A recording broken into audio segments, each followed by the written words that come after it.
deuxième vidéo qui a gagné une partie du vote. Le comité exécutif. Une profession de finale cette fois-ci. Et oui, encore avec Sophie Caron et Patrick Drolet. Comment dire? Sophie Caron, c'est une excellente joueuse, mais des fois, avec certains joueurs, il n'y a pas de connexion. Elle n'arrive pas, avec son univers, à adhérer dans leur esprit et que ça crée une symbiose et une chimie. Avec Vachon, on l'a dit tantôt dans l'impro de l'épisode des astrologues, il n'y avait pas vraiment une complicité, en tout cas, ça s'est pas vraiment vu. Ici, dans ce match, ça s'est pas senti du tout. Les deux ont un style complètement différent. Sophie Caron est très généreuse, Patrick Drolet. Il y a un côté un peu plus passif-agressif. Dans cette impro-là, on l'a souvent vu. Pourquoi je n'ai pas tant aimé cette impro? Déjà, le match en soi n'était pas de la grande classe. Sachant le niveau de Drolet d'habitude, il n'était pas en forme, comme on l'a dit, même selon Yvan Ponton.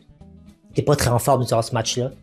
Je pense que si je ne m'abuse, c'était le deuxième impro en plus du match, c'était en tout début, donc les gens avaient quand même beaucoup d'énergie encore. Et le comité exécutif, c'est un thème qui est assez précis. C'est dur de... Des fois, je donne des idées d'impro, de qu'est-ce que j'aurais fait à la place.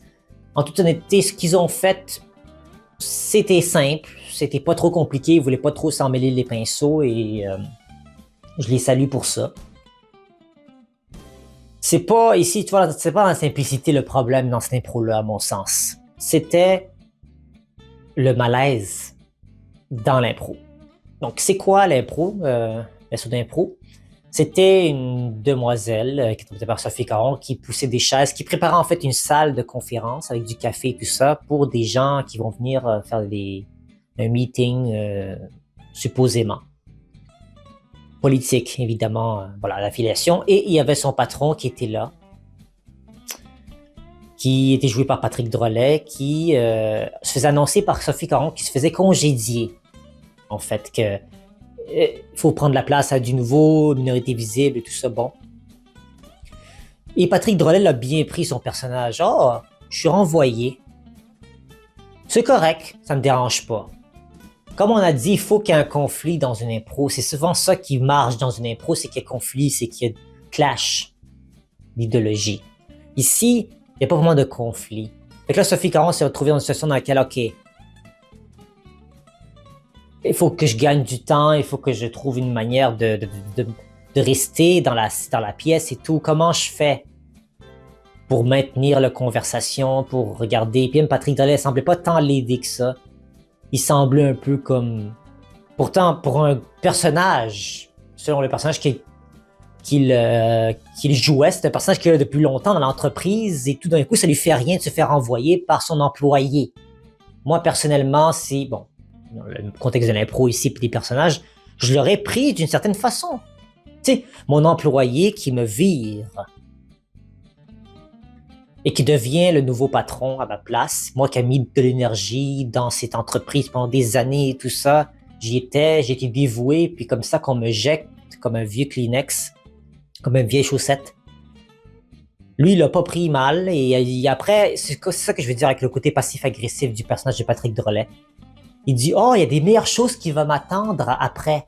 Tu me congédies, mais il y a du meilleur qui m'attend à côté. » C'est un peu comme si il est en train de dénigrer sa propre entreprise parce qu'il s'est fait mettre à la rue. « Oh, c'était pas si haut de gamme que ça, l'endroit où je travaillais. Moi, je vais aller ailleurs parce que c'est encore mieux qu'ici. » Mais il a pas dit explicitement que cette compagnie est de la merde qui est dans le clash. C'est pour ça que c'est passif-agressif. Le passif-agressif, en tant que jeu, ça peut fonctionner s'il y a de la complicité entre les deux joueurs.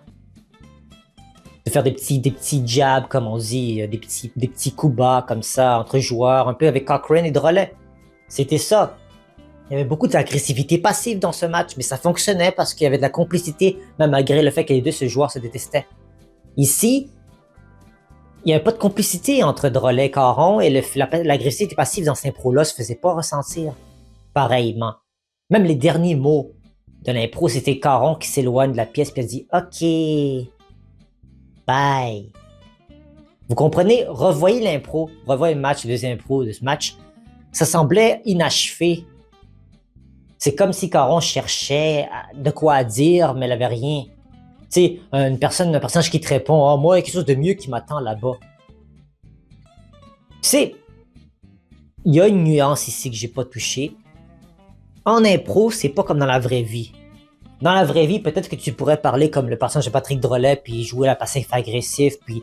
Mais dans la vraie vie, tu t'en vas après avoir dit ça, tu t'en vas, tu fais tes trucs, puis bon, oh, ils m'ont renvoyé. Moi, si vous pensez que ça va me déstabiliser, je vais voir ailleurs. Ça va être mieux après. Ça, c'est la vraie vie. Mais en impro, c'est pas comme ça, c'est presque comme du théâtre, comme on a dit. Il faut vraiment maintenir une histoire, il faut maintenir les deux personnes, surtout que vous êtes en duel, là, vous êtes un contre un. Il faut maintenir une histoire, une intrigue. Vous comprenez? Les gens qui m'écoutent et les autres à la maison. Il faut qu'il y ait une intrigue. En impro, ça marche pas comme dans la vraie vie. Il faut exagérer un petit peu des fois le dialogue. C'est normal des fois d'avoir des choses, des réactions over the top en bon français, d'avoir des réactions qui sont exagérées, d'avoir des situations un peu loufoques ou extravagantes et tout ça. C'est normal. C'est ça qui fait du jeu d'impro la magie, en fait, la sauce qu'il prend. Mais d'y aller trop réaliste avec le dialogue, avec des trucs comme ça, le passif agressif ou quelque chose de nonchalant comme ça avance pas, c'est pas assez. Les gens sont comme malaisés de regarder ce spectacle qui est comme avant. Tu sais, tu le sens le malaise, mais c'est mal. Le malaise, c'est mal. C'est pas parce que le jeu est bon, c'est parce que le jeu est saccadé. C'est saccadé et la sauce ne peut pas prendre dans quelque chose de saccadé. Donc voilà pourquoi je n'ai pas aimé cette impro. Je la considère comme une des pires dans la liste que j'ai choisie. Donc merci d'avoir voté pour les gens qui ont voté. Je vous invite je vais mettre de vos sondages sur la section communauté. Donc n'hésitez pas à voter. Je vous répète de le voter s'il vous plaît. Comme ça, on a plus de votes puis je peux avancer plus vite la série. Comme ça, je suis pas un peu bloqué. Même chose avec ces autres sondages que j'ai mis tout au long de la communauté. Voter le plus possible, ça va me faire du bien. Et aussi les séries de Complicité 101. On a 3 votes, c'est bien, mais pour une option différente. Donc on a 25, 25, 25. J'aimerais bien qu'il y ait plus de gens qui votent pour défaire les égalités. Et ainsi créer de nouveaux épisodes de Complicité 101 également dans cette série-là. Donc merci d'avoir été de la partie. On se retrouve à très bientôt. Au revoir.